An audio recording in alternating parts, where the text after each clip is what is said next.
Coucou à tous, bienvenue sur Bantu Flow. Aujourd'hui dans cette vidéo, je vais vous partager comment avoir une routine capillaire simple et efficace et comment est-ce que vous pouvez finir cette vidéo et savoir exactement comment agencer vos produits afin d'avoir des cheveux en meilleure santé. Les trois grosses étapes pour avoir une routine, pour bâtir une routine capillaire sont lavage, coiffure et lifestyle, soit style de vie. Dans la première phase, soit la phase de lavage, nous avons des sous-étapes. La première étant les soins. Les soins, c'est des choses que l'on fait à nos cheveux d'appoint. Les soins, ça peut être des bains d'huile, ça peut être des soins antipelliculaires, des soins faits avec du fenugrec, eau de riz et tous les autres challenges que vous pouvez voir sur YouTube. Les soins aident à venir attaquer ou bien à venir supporter une problématique que nos cheveux sont en train d'avoir présentement. Par exemple, une personne va peut-être utiliser des soins s'il a beaucoup de pellicules et il aimerait avoir moins de pellicules. J'ai une vidéo où est-ce que je parle de comment retirer les pellicules retirer les pellicules sur votre cuir chevelu de façon naturelle. Donc, je vais vous laisser cette vidéo quelque part ici sur l'écran. La deuxième sous-catégorie, c'est le lavage avec du shampoing. Il y a différents types de cheveux et c'est pour ça aussi qu'il y a différents types de shampoing. Si vous voulez connaître en détail toutes les sortes de shampoings pour qui c'est mieux, j'ai fait une vidéo dédiée spécialement au shampoing et vous pouvez aller voir cette vidéo là. L'après-shampoing, c'est aussi une sous-catégorie qui est super importante et là aussi pour venir non seulement assouplir mais aider aussi à démêler les cheveux. Et dans l'après-shampoing, encore une fois, on peut retrouver des masques. Il y a des masques que les gens vont appliquer sur leurs cheveux, apporter de l'hydratation sur les cheveux. La troisième sous-section, c'est le démêlage. Le démêlage, j'aimerais bien dire que pour une personne qui a le même type de cheveux que moi, soit des cheveux afro-naturel, le démêlage est crucial à toutes les étapes. Utilisez un shampoing démêlant, utilisez une crème démêlante, un après-shampoing démêlant. Tous les produits qui touchent mes cheveux doivent être démêlants. Et vous devez aussi utiliser vos doigts ou bien un peigne. Si c'est quelque chose qui vous intéresse, j'ai passé peut-être 3 ans sans utiliser des peignes et je vous ai fait une vidéo par rapport à ça ici sur ma chaîne YouTube. Donc, vous pouvez aussi aller regarder cette vidéo-là où est-ce que j'explique comment est-ce que j'ai appris à faire le démêlage avec mes doigts. La dernière étape, c'est nourrir. Comment vous pouvez nourrir vos cheveux? Tout simplement en utilisant du leave-in conditioner, des crèmes, des pommades, quelque chose qui va venir permettre d'hydrater vos cheveux. J'ai là des vidéos où est-ce que j'explique comment vous pouvez hydrater les cheveux et nourrir les cheveux. Je vais vous laisser tonnes de vidéos ici sur l'écran encore une fois. L'huile n'hydrate pas les cheveux, mais je veux mettre l'huile dans cette phase en fait de nourrir car l'huile nous permet d'avoir des cheveux brillants et permet aussi de sceller l'hydratation. Il est important de savoir qu'il y a plusieurs méthodes, plusieurs techniques et différentes personnes utilisent différentes choses. La méthode que moi j'utilise sur mes cheveux s'appelle le LCO, Liquid Cream Oil. Les produits que vous pouvez utiliser viennent comme ça. D'abord de l'eau. Moi je préfère laver mes cheveux avec de l'eau tiède parce que ça aide à ouvrir un peu le cuticule de mes cheveux. Je vais ensuite utiliser un shampoing. Après le shampoing, je vais utiliser un après-shampoing, une crème, de l'huile pour sceller. Toujours dans le LCO méthode, je peux aussi utiliser un masque. Et ce masque-là va me permettre en fait de démêler mes cheveux. Vous avez aussi une autre technique qui s'appelle la technique LOC. C'était une technique que j'utilisais vraiment moi au début. J'apprenais à en fait prendre soin de mes propres cheveux. Pour la méthode LOC, c'est simple. C'est utiliser du shampoing, après shampoing, huile et crème. Quand je partais au salon de coiffure en Afrique, les gens qui utilisent la méthode LOC, ça fonctionne pour vous, c'est sûrement parce que vos cheveux ont des besoins différents des miens. Vous avez aussi la méthode CO. C'est une méthode que je peux faire en semaine où je vais appliquer un leave-in conditioner et une huile sur mes cheveux quand je vois que c'est nécessaire. Quand je vois que mes cheveux commencent à être un peu séco.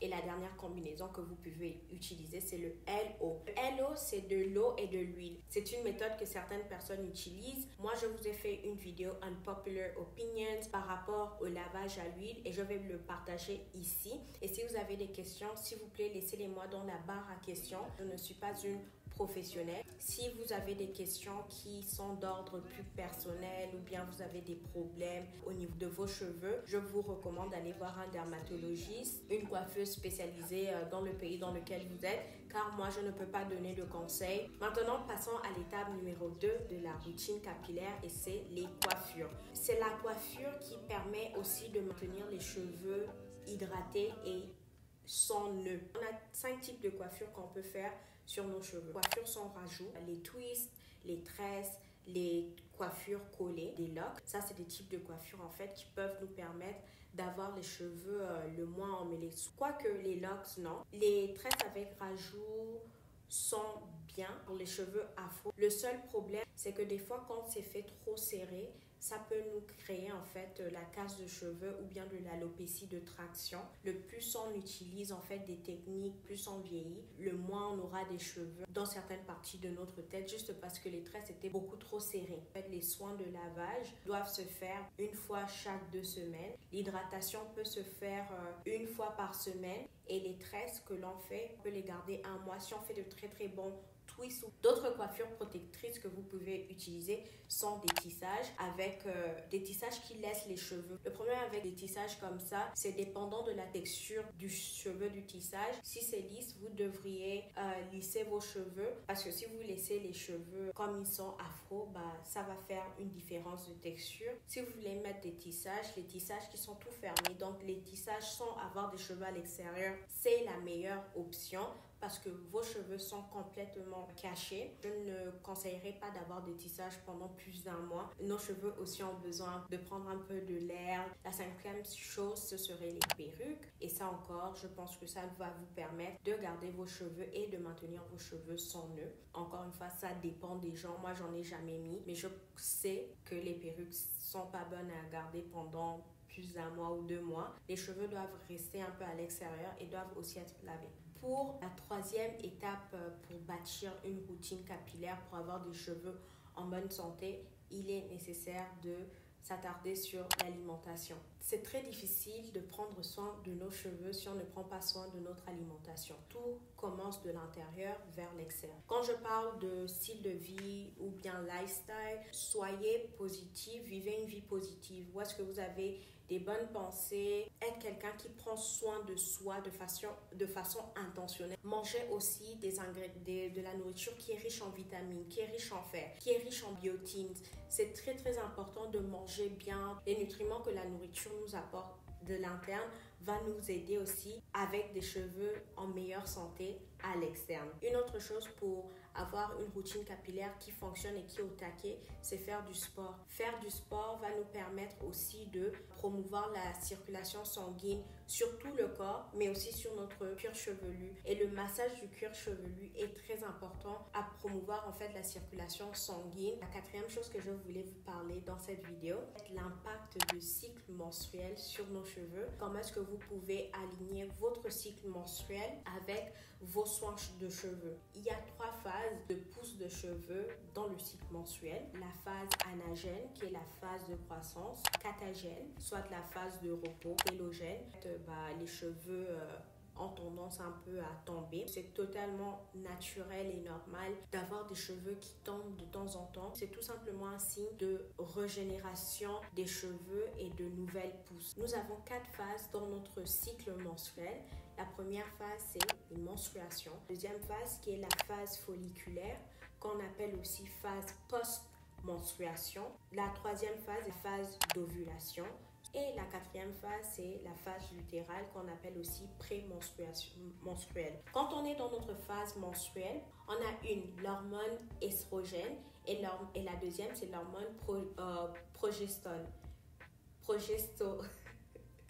progestérone. Donc, dans la phase menstruelle, ce qui se passe, c'est que nos niveaux d'estrogène deviennent très très bas. Ça fait que nos cheveux, qui ont l'air beaucoup plus secs, qui n'ont pas l'air brillants, et notre cuir chevelu peut même être sensible à cette étape-là. C'est pas la meilleure phase pour laver nos cheveux, se faire des défrisages, des coiffures. À la deuxième phase, soit la phase folliculaire, nous avons des hauts niveaux d'estrogène toujours. On a moins de production de sébum. Le cuir chevelu devient sec. Je vous recommande d'utiliser maintenant vos soins hydratants, vos soins nourrissants pour les cheveux. La troisième étape, soit l'étape d'ovulation. À cette étape-là, l'estrogène produit en plus grosse quantité. Et c'est aussi lors de cette étape-là que vous remarquez que dans cette phase-là, nos cheveux produisent beaucoup plus de sébum. Et là, c'est le meilleur moment en fait de faire vos soins capillaires. Vos soins, lavage, après shampoing, hydratation et scellage d'hydratation. À votre phase prémenstruelle, l'augmentation de progestérone produit de l'huile sur votre cuir chevelu. Vous allez voir qu'il y a certaines femmes ici sur YouTube qui ont des cheveux afro. Elles font beaucoup de massages du cuir chevelu. Elles appliquent en fait le sébum qu'elles ont pu récupérer sur leur cuir chevelu, sur l'étendue de leurs cheveux. Donc ça, c'est quelque chose que vous pouvez faire à cette phase-là. La meilleure étape à laquelle vous pouvez faire votre routine capillaire, c'est à l'étape d'ovulation et l'étape pré-menstruelle, soit à la phase lutérale. La moins bonne étape pour faire votre lavage ou bien prendre soin de vos cheveux, c'est vraiment à l'étape des menstruations. J'espère que cette vidéo-là a pu vous aider. C'est beaucoup d'informations, je le sais. Si vous voulez que je fasse plus de vidéos par rapport à ce sujet, laissez-le moi en commentaire. Votre routine capillaire, c'est avant tout une routine pour avoir des cheveux en bonne santé. Prenez soin de vos cheveux et prenez soin majoritairement et principalement de vous internement. Je vous fais de très gros bisous et je vous reverrai dans la prochaine vidéo ici sur Bantu Flow. Bye!